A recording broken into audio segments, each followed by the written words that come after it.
Hello students, welcome to our new video.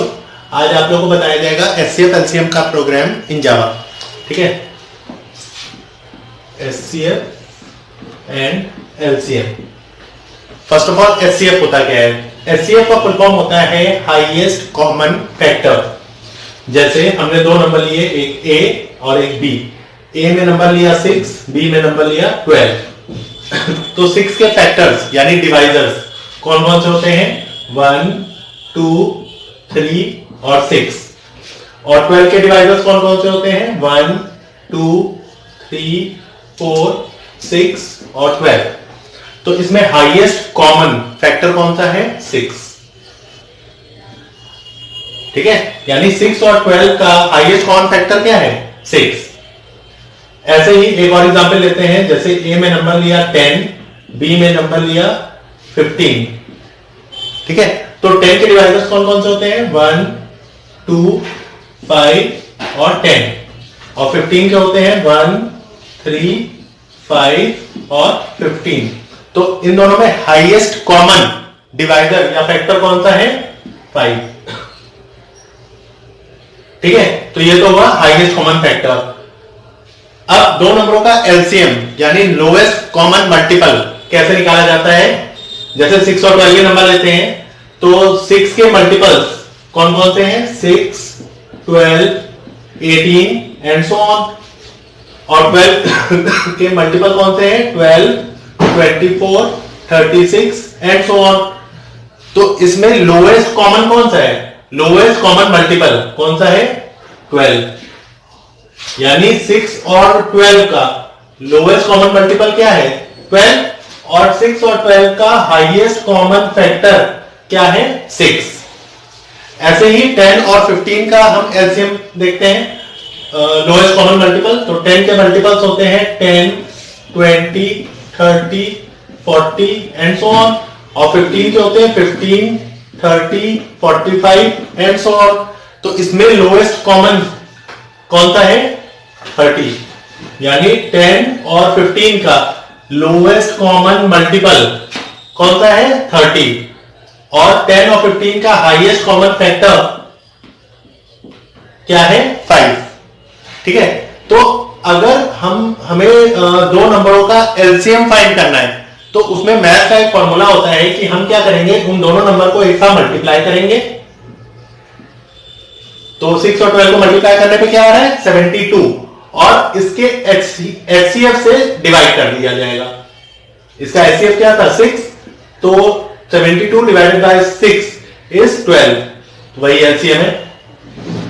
यानी अगर हमें दो नंबरों का एलसीएम निकालना है, तो हमें क्या करना पड़ेगा? उन दोनों नंबर को एक साथ मल्टीप्लाई करना पड़ेगा और उसके एचसीएफ से डिवाइड कर देंगे। जैसे 10 और 15 का भी देख लेते हैं। इन दोनों को एक साथ मल्टीप्लाई किया, कितना आया? 150। और इसके एचसीएफ से इसको डिवाइड कर दो तो कितना आया? 30। ये हमें एलसीएम मिल गया। ठीक है, बस इसी का हम प्रोग्राम देखेंगे जावा के थ्रू। ठीक है, ये जावा की कोडिंग है एचसीएफ एलसीएम के प्रोग्राम की। सबसे पहले हमने क्या किया, स्कैनर तक तो वैसे ही लिखेंगे। हमने दो नंबर एंटर कराने के लिए, ए और बी दो नंबर एंटर कराने के लिए ले लिए। एच ले लिया एचसीएफ फाइंड करने के लिए, एल ले लिया एलसीएम फाइंड करने के लिए, आई ले लिया लूप चलाने के लिए, और पी के अंदर प्रोडक्ट ऑफ टू नंबर्स। सबसे पहले हमने दो नंबर एंटर कराए। हमने किया enter two numbers, a equals to sc dot next int, b equals to sc dot next int. Suppose करो दो नंबर एंटर हुए, एक नंबर एंटर हुआ 6 और दूसरा नंबर एंटर हुआ 12। ठीक है, तो p equals to a into b, हमने इन दोनों का प्रोडक्ट p के अंदर रख दिया। तो p के अंदर क्या आ गया? 72। ठीक है, अब हमने लूप चलाया कहां से कहां तक? 1 से p तक। यानी ये लूप कहां से कहां तक चलेगा? 1 से 72 तक। ठीक है, a के अंदर है 6, b के अंदर है 12। इसने चेक किया, अभी i की वैल्यू है 1। क्या 6 को 1 से डिवाइड करने पे रिमाइंडर 0 आएगा? आएगा। और 12 को भी 1 से डिवाइड करने पे रिमाइंडर 0 आएगा। तो h की वैल्यू क्या हो गई? फिलहाल 1। फिर i की वैल्यू क्या हुई? 2। अब इसने चेक किया, क्या 6 को 2 से डिवाइड करने पे रिमाइंडर 0 आएगा? आएगा। और 12 को भी 2 से डिवाइड करने पे रिमाइंडर 0 आ जाएगा। तो h की वैल्यू कितनी हो जाएगी ओवरराइट होके? 2। h की वैल्यू ओवरराइट हो गई। अब i की वैल्यू हुई 3। अब इसने चेक किया, क्या 6 को 3 से डिवाइड करने पे रिमाइंडर 0 आएगा? आएगा। और 12 को भी 3 से डिवाइड करने पे रिमाइंडर 0 आ जाएगा। तो h की वैल्यू क्या हो गई ओवरराइट होके? 3। फिर i की वैल्यू हुई 4। क्या 6 को 4 से डिवाइड करने पे रिमाइंडर 0 आएगा?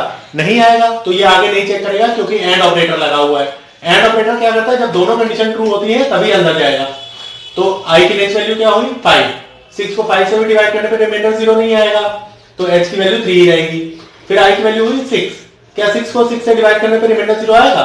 आएगा, और 12 को भी 6 से डिवाइड करने पे रिमाइंडर 0 आ जाएगा, तो h की वैल्यू ओवरराइट होकर क्या हो जाएगी 6। i की वैल्यू हुई 7। क्या 6 को 7 से मॉड करने पर रिमाइंडर 0 आएगा? नहीं आएगा। अब ये 72 तक कभी नहीं आएगा क्योंकि i की वैल्यू जो है a से बड़ी हो गई है। तो जब ये लूप खत्म होगा h के अंदर क्या होगा, highest common factor, that is 6। 6 और 12 का हाईएस्ट कॉमन फैक्टर क्या था 6। हमने उसको प्रिंट करा दिया, system.out.print the HCF is plus h। अब एलसीएम के लिए हमने बताया था कि अगर हमें दो नंबरों का एलसीएम निकालना है तो हमें उन दोनों को मल्टीप्लाई करके उसका एचसीएफ से डिवाइड करना होता है। तो मल्टीप्लाई तो हमने पी के अंदर करके रखा ही हुआ है, पी के अंदर क्या आ रहा है 72 और उसका एचसीएफ किस में आ रहा है एच में, तो LCM equals to product upon HCF कर दिया और उसको हमने प्रिंट कर दिया। ठीक है, तो 72 डिवाइडेड बाय 6 इज 12, तो बता देगा system.out.print द एलसीएम इज 12। तो इस तरह से दो नंबरों का एचसीएफ एलसीएम निकाल सकते हैं जावा के थ्रू। ठीक है, ये प्रोग्राम का एक्सप्लेनेशन आपको कैसा लगा ये आप जो है हमारे कमेंट बॉक्स में लिख सकते हैं, और अगर प्रोग्राम अच्छे से समझ आ गया हो तो हमारी वीडियो को लाइक कर सकते हैं। ओके।